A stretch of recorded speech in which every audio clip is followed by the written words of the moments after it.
Howdy everyone, it is 2023 and that almost doesn't seem real, but if you're visiting the Universal Orlando Resort in our Jordan year, you're in the right place. Today in this video we are going to share some of our favorite tips for visiting the parks.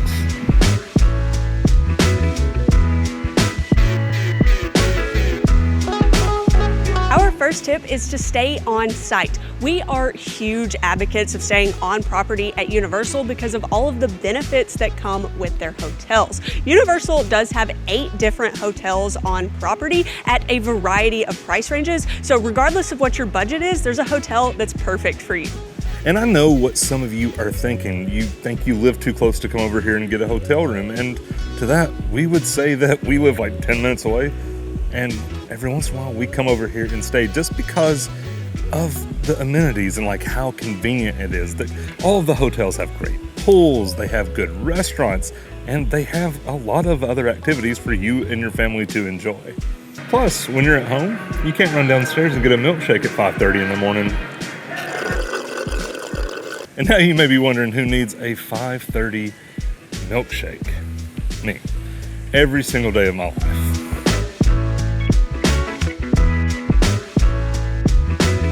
And when we say convenience, what we really mean is proximity to the parks and transportation. Each of the on-site hotels comes with free transportation to and from the parks, some of them even in multiple forms. We have boats, buses, and walking trails. And you might be thinking that some of the partner hotels also have transportation to and from the parks. But the great thing about the Universal hotels is that the transportation is always going to line up with park hours. So you're never going to find yourself in a situation where it's 11 o'clock at night, you're trying to leave City Walk, and then you realize that the last bus back to your hotel was at 10, and now you're stranded.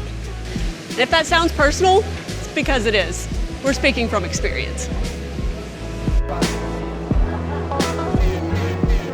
The boats should almost be considered an attraction themselves. Some of our best memories are with the boat captains. They're amazing.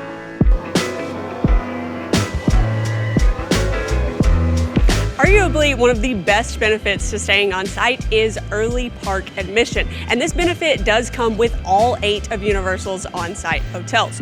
Early park admission gets you access to the parks an hour before it opens to daytime guests. Like we said, if you stay on site, you get access to this, and also the top 2-tier annual passes do.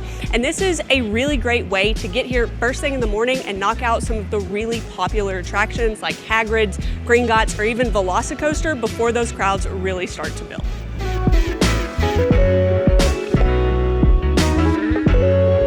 Our next tip, and it's one of our favorites, buy one of these. I don't really have to explain much, it's a Freestyle Cup. Come in here and buy one and you can thank us later. Okay, we're going to talk about this a little bit more.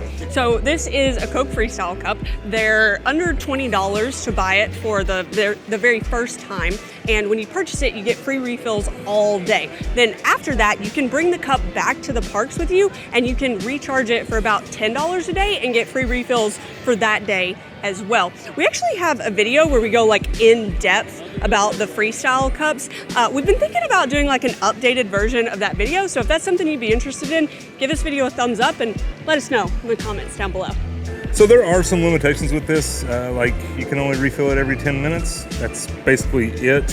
We like to get like Powerade Zero or whatever, especially during the summer when it's really hot. But if you only drink water, you actually don't need one of the cups. You can just come with whatever you want, like a bucket if you want to drink out of that. You can bring a bucket and like the Freestyle machines will give you ice and water.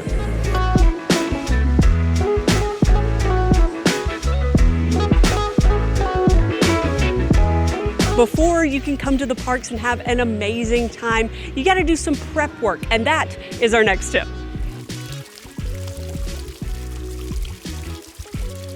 Before you come to the parks, you need to talk to everybody in your group and get an idea of what rides and attractions people are actually interested in doing, and then prioritize those first. Also, you should probably have an idea of how the parks are laid out and what attractions are actually in each park. We can't tell you how many times we've been here in London and seen people trying to find Diagon Alley and they're just completely lost because they don't know how to get there. One of the best ways that you can familiarize yourself with the parks is to download the mobile app. So Universal has a mobile app, and that could be like its own tip, its own video, everything, because the app's just so good. Like, I mean, you can see wait times, you can buy tickets, you can do just everything. See an interactive map of the parks. We highly recommend that you download the app. And let's be honest, here at the parks, there's some good food and there is some bad food. Bad food. The app can help you to like look at menus and decide what you want. And one of Universal's newest restaurants, you can only mobile order on. So having the mobile app is just almost essential for your vacation. And when we're talking about restaurants, if you're wanting to eat at any of the sit-down restaurants, we highly recommend getting a reservation. So inside the parks, that could be something like Finnegan's right behind me, or Mythos over in Islands of Adventure, and also most of the restaurants out in City Walk. There are going to be days where you can walk up to the restaurant and get a table immediately, but there are also going to be days where they'll be completely booked. So worst case scenario, if you have that reservation and the time frame doesn't work out, you can always cancel it at the last minute. Also, a little bit of a pro tip, if you go on Universal's mobile app and try to make those reservations, it's going to tell you to call the phone number, but if you get on their website on a computer, you can actually make those reservations online.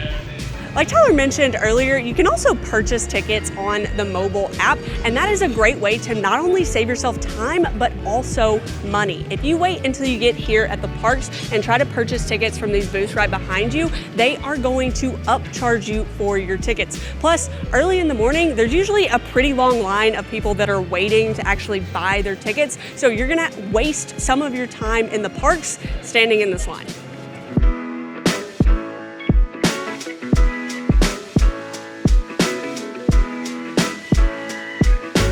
So our next tip is to bring as much as you need, but as little as possible. I mean, we always have a backpack, but we have like camera gear and all that stuff. But luckily, Universal has us covered because all the rides here actually have free lockers, and you could just scan like your park ticket, your express pass, your hotel key actually works as well, and you can get a locker. And if you need 2 lockers, you can do that as well. We got a backpack that we made sure fit in the lockers because we ride a lot of rides and sometimes we have to take some stuff out, but that's not a big deal. If you're someone who brings a lot of stuff to the park, they've got you covered as well because there's some lockers back here, and those are like all day lockers. So you have like a large that's, I think it's $12, and then the family size is $15. We've rented these too because like in the summer especially, when you're getting hot, your feet start hurting quicker. Like you don't want to carry a bunch of stuff. Like I don't want to carry the backpack all the time. So we'll just rent one of these, put our stuff in there, and it's no big deal. Universal has options for everyone. Well, not all of the rides have ride lockers. It's just the ones that you can't take your stuff on with you, so that's kind of convenient. But also over here at Med Services, I'm pretty sure that if you have medication that needs to be refrigerated, that they can hold on to that for you while you're hanging out during the day. Let's go over here and double check that. I have good news. They will refrigerate your medication for you. The person that I talked to said that you do have to take it to the Med Services in the back of the park. So in Islands of Adventure, that's going to be across from Mythos. But if you do need something refrigerated, they can do that for you. I am so tired. And boom, yeah, that was some grade A acting. You should go ahead and get me my Oscar. Is that the one that they do for that? But our next tip is to come home or go back to the hotel and take a midday break. Hang out with the dogs for a little bit, do whatever. And also, yeah, these are my sunglasses because I sleep in them. You don't? Vacations are supposed to be relaxing, and theme park vacations kind of err on the side of not, because you're just constantly going, right? Like you're doing tons of steps, you're getting up early to get to the park, you're staying late because you want to ride everything, you're having fun. But the thing is, you should take some time to relax, like get off your feet. One of the things that we used to do, and we still do it, is we would go back to like the hotel room and just lay down for a couple hours, take a shower, do whatever, just anything to give yourself a little bit of relaxation, I guess. And then you can come back to the parks like we have tonight, and it's great. It's a lot cooler outside. It's not as hot, so like the weather's better. You've got lower crowds, so you can ride more rides. The wait times aren't nearly as bad. And let's just face it, the parks are a lot more beautiful at night.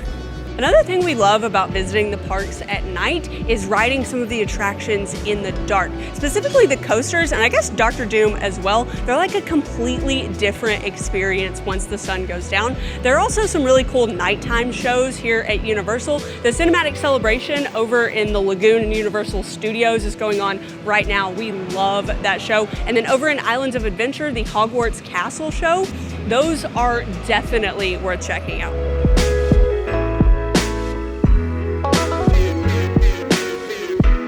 City Walk comes to life at night, and there's always something fun to do here. There's all kinds of restaurants. Sometimes they have live entertainment on the stage. It is so much fun. So just because the parks are closed doesn't mean that your night has to end. And now it's time to go back home and lay down. If you guys want to see in-depth videos about any of the topics we touched on today, like the on-site hotels, early park admission, or even the Freestyle Cups, we do have full videos on those that we'll link down below. But thanks for hanging out with us, guys, and we'll see you in the next one. Bye.